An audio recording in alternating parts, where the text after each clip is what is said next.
l'occasion de faire un zoom sur le foot féminin.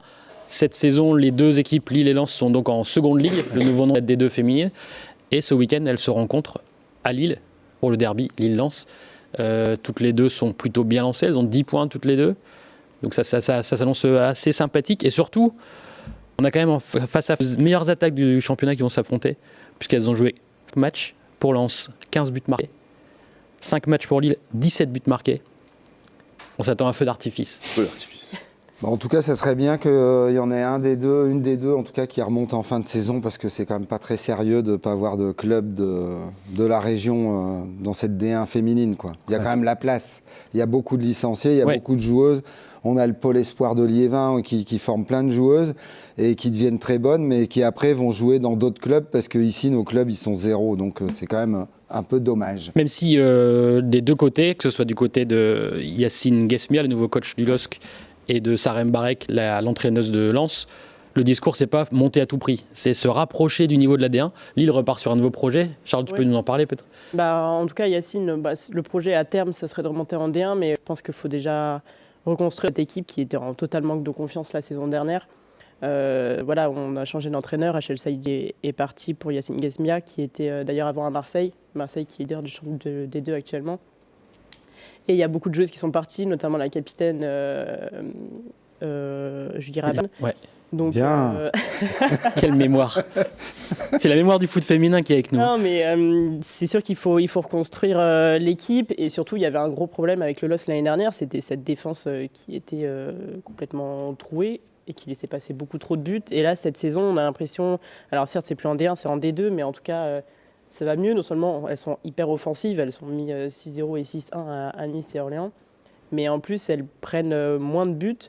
Elles en ont pris 4 par Marseille, parce que Marseille est leader, mais en tout cas, il y a une vraie reconstruction et je ne sais pas si elles pourront viser la D1 à la fin de la saison, mais là pour l'instant ça part bien et je trouve que c'est plutôt encourageant, quoi. Il y a un peu un renouveau et ça doit leur faire du bien avec la saison passée. Et en face à Lens, le projet foot féminin est plus frais, plus récent. C'est Sarem Barek qui mène la barque là-bas et depuis quelques saisons, c'est sa 3e saison je pense, si je ne dis pas de bêtises, l'objectif c'est toujours de se rapprocher de la D1 avec à terme évidemment la volonté de monter, mais pas non plus une obligation de résultat immédiatement. Ça se construit un peu à la fois. Stéphane, tu peux nous dire quoi sur le projet de Lens du foot féminin à Lens ? Pour moi, le projet de Lens comme le projet de Lille n'est pas inintéressant, parce que là les deux clubs ont décidé de miser sur la formation, notamment Lille, pour essayer de sortir d'excellentes joueuses qui vont porter l'équipe et pouvoir monter. Mais au bout d'un moment, il va quand même falloir mettre un peu d'argent sur la table, parce que de toute façon, c'est bien beau de former des joueuses, mais si elles deviennent bonnes, même si un des deux clubs remonte ou les deux, s'ils ont d'excellentes jeunes joueuses sur le terrain, elles partiront dans un club qui leur permettra de gagner décemment leur vie, ce qui est quand même encore trop rare dans le milieu économique du foot féminin, quoi. Il faut rappeler qu'il y a eu la création cette année de la Ligue professionnelle chez les filles sous l'impulsion de Jean-Michel Aulas. C'est que le foot chez les filles essaie de passer un cap pour attraper notamment les Anglaises qui sont vraiment... Elles ont pris du retard là, clairement en France. Donc c'est devenu vraiment économique. Pour avoir les meilleures joueuses, il faut commencer à mettre du pognon chez les filles et là, c'est le moment de construire sérieusement, comme l'explique Stéphane. Parce que tu parles des Anglaises, mais il y a aussi l'Espagne avec le Barça qui est championne d'Europe, je pense, en titre. Ou il y a 2 ans, en tout cas, le Barça, c'est une belle équipe. Ouais, mais c'est la formation. Il y a les Allemandes aussi qui sont là. On avait de l'avance et on a clairement pris du retard maintenant. Parce que elles sont passées au monde pro notamment en Angleterre.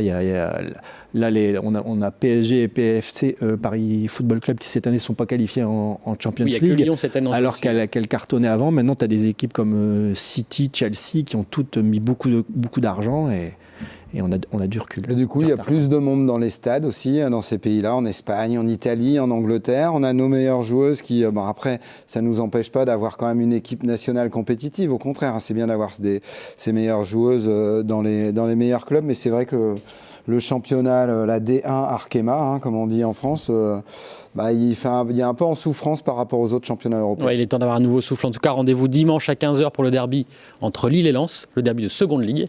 Parce que c'est le nouveau nom de la division, ça fait partie du projet aussi, rechanger les noms seconde ligue. Et un hommage une dernière fois à Amandine Henry pour sa carrière internationale, bravo à elle. On l'attend pour nous parler de tout ça dans nos colonnes, sur les écrans, sur nos chaînes diverses et variées. En tout cas, on l'attend. Bravo à elle.